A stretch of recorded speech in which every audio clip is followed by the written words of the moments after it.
Precision math academy में आपका स्वागत है। आज हम लोग बहुपद के बारे में जानेंगे कि बहुपद क्या होता है, लेकिन उससे पहले कुछ बेसिक पॉइंट्स को देख लेते हैं। जैसे अचर, यह एक निश्चित संख्या होती है, इसका मान हमेशा नियत रहता है। इसे 1, 2, 3, 4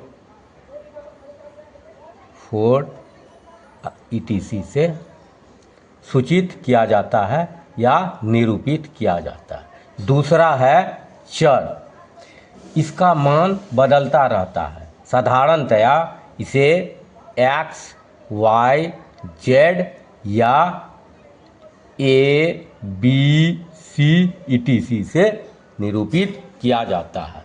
अब आगे आ जाते हैं कि व्यंजक या बीजीय व्यंजक क्या होता है।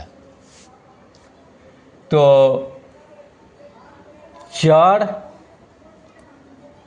अचर और चर के गुणनफल को ही बीजीय व्यंजक कहा जाता है। उदाहरण ले लेते हैं, a का गुना x, यह हो गया 1x या इसको हम x लिखेंगे।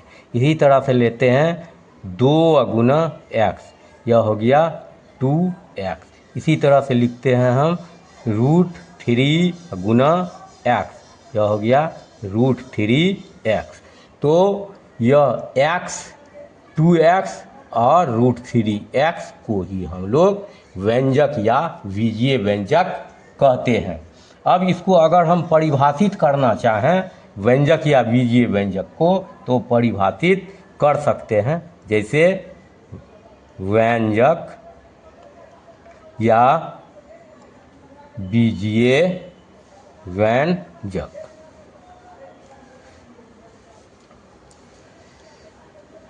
उससे पहले हम लोग देख लेते हैं क्या है गुणांक। तो बीजीय व्यंजक में जो अचर पद होता है, यानी गुणांक किसको कहेंगे, तो यह जो बीजीय व्यंजक है मेरा x, 2x और √3x, इसमें जो अचर पद है यानी 1, 2 ये √3, यह जो है गुणांक कहलाता है। अब आगे आ जाते हैं बीजीय व्यंजक के परिभाषा में। तो इसको लिख सकते हैं, गणित में व्यंजक संख्याओं, या इसको हम अचर भी लिख सकते हैं, अचर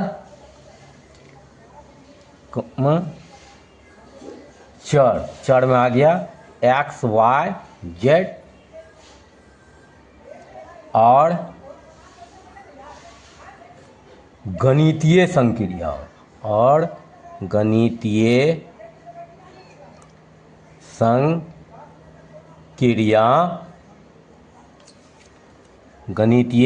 संक्रियाओं। गणितीय संक्रिया में आ जाता है क्या सब, प्लस हो गया, माइनस हो गया, गुना हो गया, भाग हो गया का एक संयोजन है, जो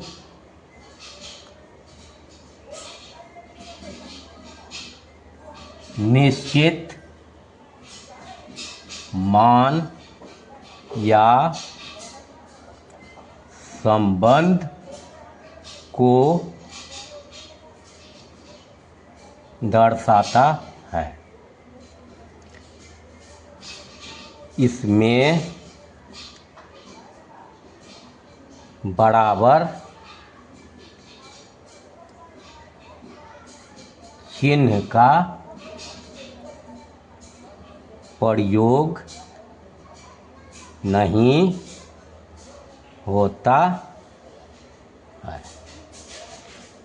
अब ये व्यंजक में हम लोग अब आगे बढ़ते हैं अपने मुख्य पॉइंट पे। क्या है, बहुपद है। बहुपद यानी बहुपद कहेंगे किसको, तो वह बीजीय व्यंजक जिसमें चर का घात पूर्ण संख्या हो बहुपद कहलाता है। पता है कि पूर्ण संख्या क्या होता है, 0 1 2 3 4 etc। यह जो है पूर्ण संख्या है। तो परिभाषा के रूप में अगर हमको लिखना है तब हम इसको लिख सकते हैं कि वह बीजीय व्यंजक जिसमें चर का घात पूर्ण संख्या यानी होल नंबर हो बहुपद कहलाता है। अब इसका उदाहरण हम ले रहे हैं, जैसे an xn an-1 xn-1 ऐसे करते करते a1 x plus a0 x 0 ये हो गया, जहाँ an-1 और a1 a0 क्या है, ये अचर पद है, तथा an नॉट इक्वल टू 0। यानी अगर n 0 हो गया तो मेरा सारा काम ही यह जो है 0 हो जाएगा, जिसे बहुपद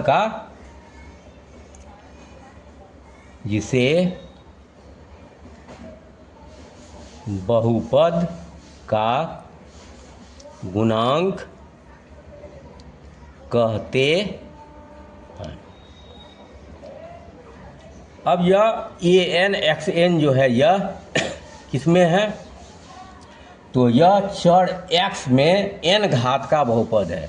चर इसका n-1 करके है, तो चर x में n घात का बहुपद है। अब उदाहरण के द्वारा हम कुछ देख लेते हैं कि कौन सा बहुपद है और कौन सा बहुपद नहीं है। अब जैसे पहला ले रहे हैं 4x³ प्लस √3x + 2। दूसरा एक उदाहरण ले रहे हैं, बहुत सा उदाहरण हो सकता है, 3x³ प्लस 4x प्लस √2। यह बहुपद है। अब यह कैसे बहुपद है देख लो, यहाँ पर x का घात 3 है, यहाँ पर x का घात 1 है और 2 का घात, यानी इसका घात जो है इसमें x का घात 0 है, यहाँ पर भी 3 है 1 है, तो यह बहुपद है।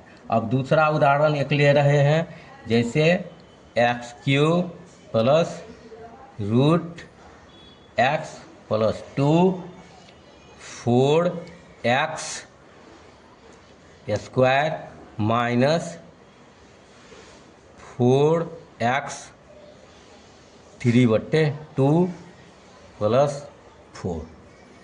और उदाहरण एक आध लिख सकते हैं, 6x4 माइनस x 2/5 + √2। यह भी बहुपद नहीं है। अब यह बहुपद कैसे नहीं है यह देख लो, यहाँ पर x का घात 3 है, सही है, लेकिन यहाँ √x है, तो √x का क्या अर्थ होता है सबको पता होगा कि ये इसको हाफ लिखेंगे, तो यह जो है पूर्ण संख्या नहीं है, यह परिमेय संख्या है, इसलिए यह बहुपद नहीं है। दूसरा है 2 घात है, यहाँ पर जो है 3/2 है, ये भी परिमेय में है, इसलिए बहुपद नहीं है। यहाँ 6x4 है, यह तो है लेकिन यहाँ 2/5 है, इसलिए यह बहुपद नहीं है। धन्यवाद।